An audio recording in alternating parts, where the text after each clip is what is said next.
আমার মনের জানালার একটা নতুন ভিডিওতে সবাইকে আবারও ওয়েলকাম। আজকে শনিবার 5 জুলাই, সকাল বাজছে 9:15। আমি এই জাস্ট ঘুম থেকে উঠলাম।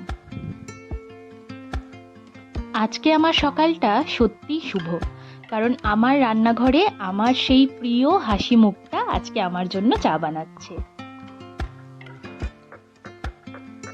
মা গতকাল রাতে এসেছে, আমিও অফিস থেকে ফিরেছি আর মা তখনই এসেছে। অনেক দিন ধরে বলছিলাম মা কবে আসবে কবে আসবে। মা মধ্যিখানে দাদার কাছেও গেছিল, তো প্রায় মাস 6 হয়ে গেছে আমার বাড়িতে আসেনি। আমি গেছি বহুবার মা আসার পরে, কিন্তু অনেক বলা সত্ত্বে মা আজকে এসেছে। তাই আমার সকাল থেকে বেশ আনন্দ হচ্ছে। সকাল সকাল উঠে মা যেমন বাড়িতে গেলেও চা করে দেয়, আজকে সকালবেলা উঠেই বলল তুই ফ্রেশ হ, আমি চা বানাচ্ছি। অরিত এখনো ঘুমোচ্ছে, ও ওঠেনি। আমি আর মা উঠে চায়ের আড্ডা জমিয়ে দিয়েছি।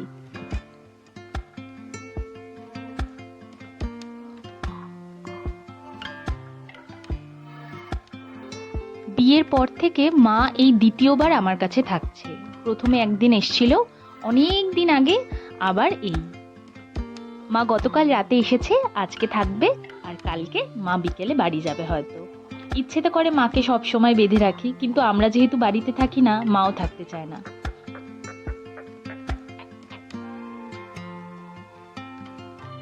চা খেয়েই মা কাজ করতে শুরু করে দিয়েছে।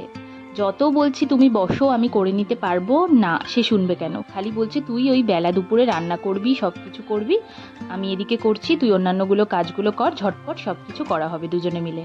তাকে বসিয়ে রাখা যাচ্ছে না। যাই হোক, মা শুরু করে দিয়েছে সবজিগুলো কাটা, রান্না বান্নার জোগাড়। মা রান্নাটাও মনে হচ্ছে না ছাড়বে বলে আমাকে, তাও যতদূর আর কি করা যায়। আমি ওদিকে বরং বিছানাটা গুছিয়ে নিই। ছোট থেকে আমাদের পরিবারটা ছোট, মানে আমি, মা, দাদা আর বাপিন। কিন্তু আমরা বড় হয়েছি বেশ হৈ হৈ করা পরিবেশের মধ্যে। পাড়া প্রতিবেশী, বন্ধু বান্ধব, মাকেও দেখেছি ভীষণ প্রাণবন্তভাবে থাকতে। অনেক দুঃখ কষ্ট গেছে, কিন্তু মায়ের মুখ থেকে কখনো হাসি যায়নি। আর ওই চারজনেই মনে হতো যেন অনেক বড় আমাদের পরিবার। আর আশেপাশের লোকজন তো প্রতিবেশীরা আছেই, সবার ভালোবাসায় আনন্দেই কেটেছে ছোটবেলাটা। কিন্তু এখন এখানে এসে এই দুজনের সংসার হয়ে মনে হয় খুব একা লাগে মাঝে মাঝে। আর আমি যেহেতু বাড়িতে থেকে বড় হয়েছি, ফ্ল্যাট বাড়িতে, সত্যি আমার মাঝে মাঝে মনটা ভীষণ খারাপ হয়ে যায়। কিন্তু আজকে মা আসার পর থেকে একদমই সেসব মনে হচ্ছে না। সকাল থেকেই মেজাজটা ভীষণ ফুরফুরে। গতকাল রাতেই ঠিক করে রেখেছিলাম আজকে ব্রেকফাস্টের জন্য অল্প চাউমিন বানাবো। আর মা প্রথমেই এর জন্য ব্রেকফাস্টের যা যা সবজি লাগবে, মানে গাজর, ক্যাপসিকাম, পেঁয়াজ, রসুন সব কেটে রেখেছে। মার ওদিকে অলমোস্ট কাটাকুটি কমপ্লিটও, আর আমি এদিকে এর জন্য চাউমিনটা বসিয়ে দিচ্ছি।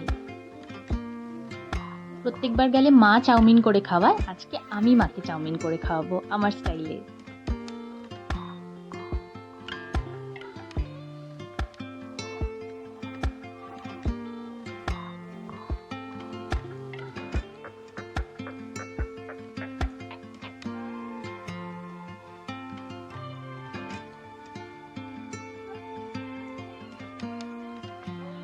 চাউমিন কিন্তু প্রায় শেষের পথে। এবার শুধু জাস্ট ভেজে রাখা ডিমের ভুজিয়াগুলো ছড়িয়ে আরও একবার ভালো করে মিক্স করে দিচ্ছি। বসে পড়েছি ব্রেকফাস্ট নিয়ে, ওদিকে মাকেও দিয়ে দিচ্ছি আর এদিকে আমিও খেয়ে নিচ্ছি।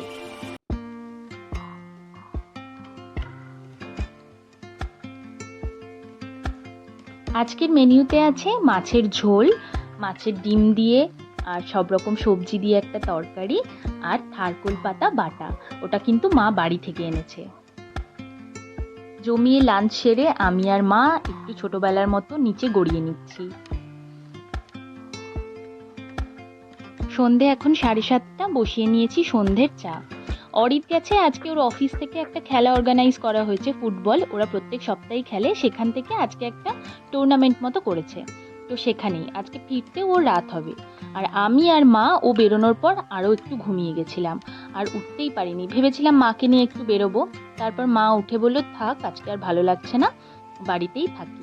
তা আমি আর মা দুজনে চা নিয়ে জমিয়ে বসে পড়েছি, আবার গল্প। সকাল থেকে শুধু গল্প গল্প আর গল্প, যেমন হয় আর কি, মায়ের সাথে থাকলে গল্পের ঝুড়ি আমাদের আর শেষ হয় না।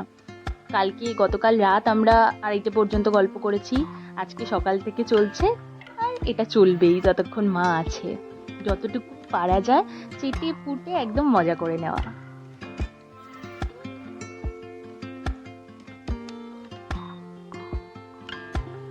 চা খেয়ে আমি আর মা বসে পড়েছি নিজেদের একটা প্রিয় মুভি চালিয়ে। এটি হচ্ছে চাঁদের বাড়ি, তরুণ মজুমদারের।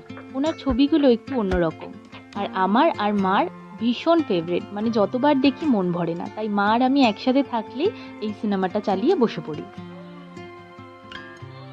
রাত্রি 11:15 অরিত এই মাত্র ফিরল। ওদের টিমটা আজকে খেলায় ফার্স্ট রানার আপ হয়েছে, তাই ট্রফি আর একটা করে মেডেল পেয়েছে। বেশ সুন্দর।